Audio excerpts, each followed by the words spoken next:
जिस नारी को संतान नहीं हो रही हो, बहुत प्रयास कर लिया हो, पुत्रदा एकादशी पूरे साल में 2 बार आती है। एक श्रावण के महीने में आती है, दूसरी पोषादिक्रम में आती है।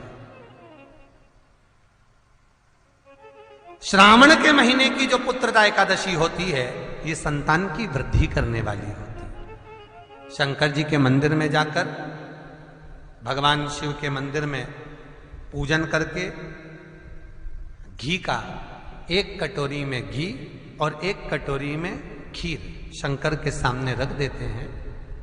भगवान शंकर के मंदिर पर चौखट पर घी का दिया लगा देते हैं। शंकर जी की चढ़ी हुई 1 बेलपत्र साथ में रखें और 1 बेलपत्र को उठाकर शंकर जी के मंदिर की चौखट पे ही बैठकर चबा चबा कर खा लेते हैं। जो 1 बेलपत्र लेकर आए हैं वो अपने पति को खिला देते हैं। कहते हैं पुत्रदा एकादशी के दिन ये कर लेने पर संतान। व्रत का सबसे पहला नियम, एकादशी व्रत का सबसे पहला नियम है कि आप जिस दिन व्रत करो उसके 1 दिन पहले भक्ति का संचार इस हृदय में करो। भक्ति का संचार इस हृदय में कर लीजिए। जिस दिन आप व्रत करो, जैसे एकादशी का व्रत कर रहे हो तो दशमी के दिन शाम का समय जब आवे, रात्रि जब होने लगे, शाम का समय आवे और रात्रि का आप जब भोजन ग्रहण करो तो उस भोजन में कोई ऐसा पदार्थ ग्रहण मत करिए जिस पदार्थ के कारण आपकी एकादशी बिगड़ जाए।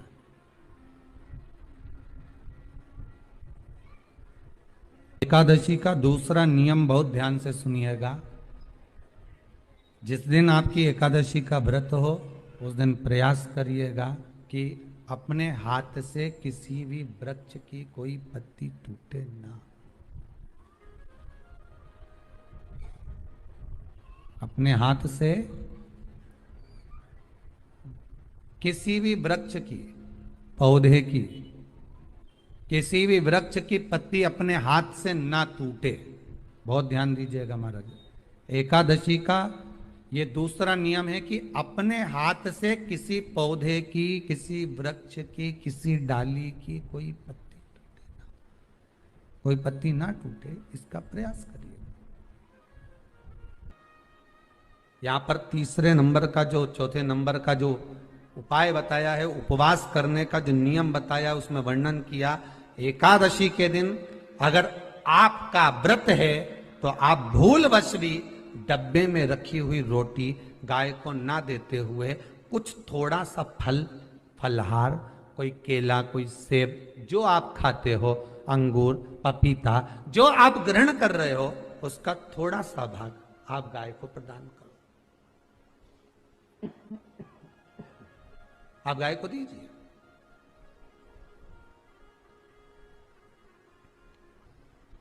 रोटी ही दी है, डब्बे में से निकाल के ले गई, गाय आई है, रोटी देना, देव मना नहीं।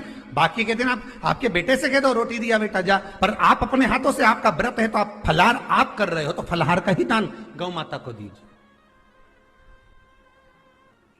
5वां वर्णन किया चतुर्थ भाव में, बन सके जितना एकादशी के दिन भगवान का ओम नमो भगवते वासुदेवाय का जाप करें या अपने गुरु मंत्र का स्मरण करें, या जो मंत्र आपके हृदय में समाहित हो, श्री शिवाय नमस्तुभ्यम, ओम नमः शिवाय, राम कृष्ण शिव, जो मन पड़े उसका भजन करें, पर दिल से करें। जितनी देर करते बने उतना देर करें। माला पकड़ने की भी जरूरत नहीं कि माला पकड़ के बैठता हूं तो घटकी जिब्या से जप लो, नहीं जी जी, वही उतना में ही पूरा हो जाए, वही बहुत। महाराज 5वां नियम कहा, जिस दिन आपका व्रत रहे किसी निंदक से बात ना करें। निंदक जानते हो? भाई दूज के दिन, दिवाली की जो भाई दूज होती है ना, होली दिवाली की जो दूज होती है, उनमें ऐसा गोबर का भाई दूज बनाते हैं और पास में एक चुगलखोर भी बना है, और चुगलखोर के ऊपर सब भाटा धर दे, एक पत्थर। अब तुम्हारे उधर रखे कि नहीं रखे हमें नहीं मालूम रहे हो, जितने आस्था पे सुन रहे हो, पर हमारे इधर तो ऐसा रहता है, गोबर का भाई बहन बनाए और उसकी पूजन करे, उसके पास में एक गोबर का चुगल चोर भी बनाए, उसके ऊपर भाटा धर।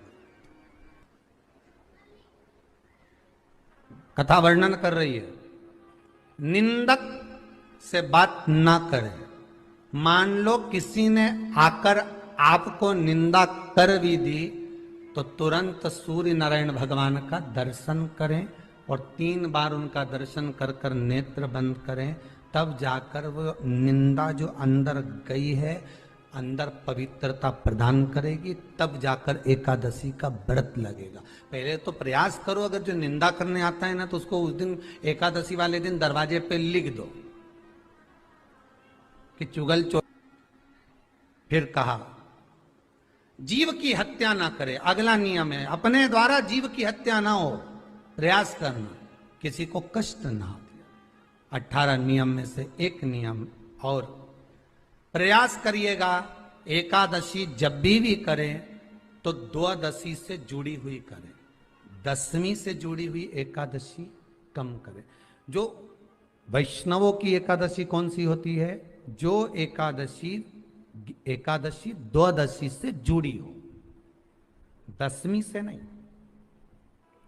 10वीं से जुड़ी हुई एकादशी व्रत कहलाती है, और द्वादशी से जुड़ी हुई एकादशी पुण्य फल प्रदान कर कर वैष्णवों को भगवान के चरण में छोड़ आती है। इसलिए एकादशी द्वादशी से जुड़ी हुई होना चाहिए। वैष्णव एकादशी। फिर अगला वर्णन किया गया, महाराज शास्त्र कहता है, अगला वर्णन जो किया गया उसमें बताया, प्रयास करें जिस दिन एकादशी हो उस दिन घर में बुआरी झाड़ू आदि जो लगती है वो दूसरा लगा लें। क्यों? उसका वर्णन है, अगर आप बुआरी लगाएंगे, झाड़ू लगाएंगे, पोछा लगाएंगे तो हो सकता है कोई जीव आपके हाथ के द्वारा मर जाए। अब एक बार ये कथा हमने काशी में कह दी थी। कहां करोगे? सारे व्रतों में केवल एक व्रत ऐसा होता है एकादशी का, जिसका उद्यापन पहली एकादशी पर भी कर सकते हो। सारे उद्यापन में केवल एक उद्यापन ऐसा होता है, सारे व्रतों में एक व्रत का उद्यापन ऐसा होता है, वो है एकादशी का।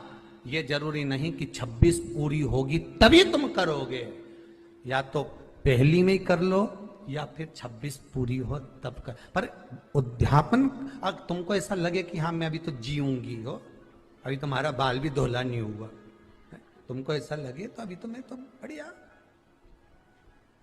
तो पहली पर करने से क्या फल मिलेगा? तो एकादशी की नियमावली कहती है, अगर मान लो आपने पहली एकादशी पर भी उद्यापन कर लिया, इसके बाद में जितनी एकादशी करोगे वो सारी तुम्हारे खाते में जुड़ती जाएगी। मतलब बैंक में खाता खोल लो, ठीक है? खाता खोल लिया, अब जितना कमाता जाओगा उसमें डालते जाओ, जितनी कमाई करके लाओगे उसमें जमा करते जाओ। एकादशी एक बार उद्यापन पहले में भी हो गया तो बाकी का पुण्य तुम्हारे खाते में आ जाएगा, उसका पुण्य। एकादशी का उद्यापन बड़े महीने में माघ शुक्ल एकादशी के दिन, माघ का महीना हो, शुक्ल पक्ष की, जम के बोलिए, एकादशी हो, प्रयास करना कि आप उद्यापन करें, भले 5, 10, 11, 12 जितनी एकादशी हो जाए, 26 हो जाए तो ज्यादा अच्छी है, नहीं तो आप करें तो माघ महीने की शुक्ल पक्ष की एकादशी के दिन आप उद्यापन करें, प्रयासरत करें,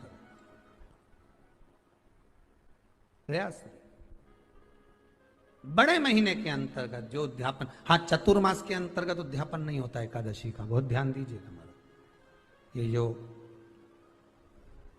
सावन भादो कुंवर कार्तिक जो 4 महीना होते हैं भगवान के शयन करने के, इसके अंतर्गत एकादशी का उद्यापन नहीं होता, और इसके अंतर्गत उद्यापन करना भी नहीं चाहिए एकादशी हमारा।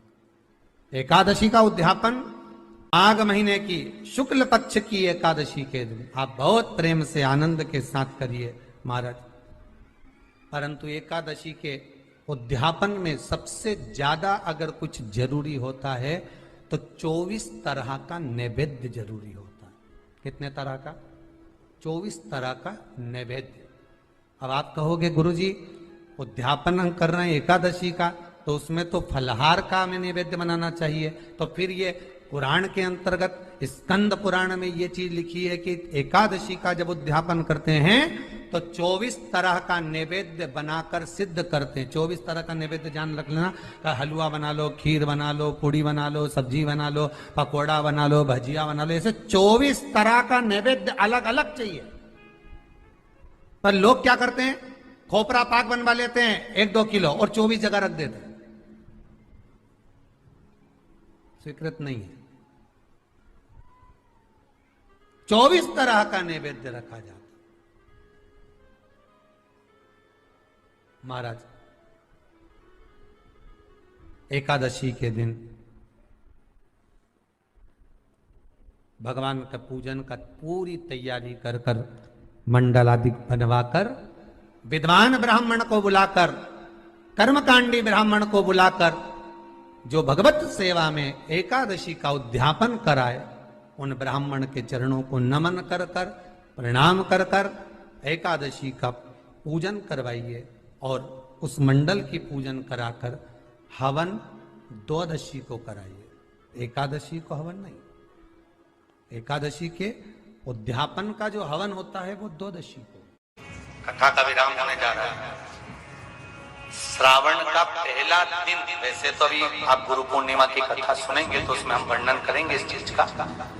श्रावण का पहला दिन और श्रावण का समापन का दिन,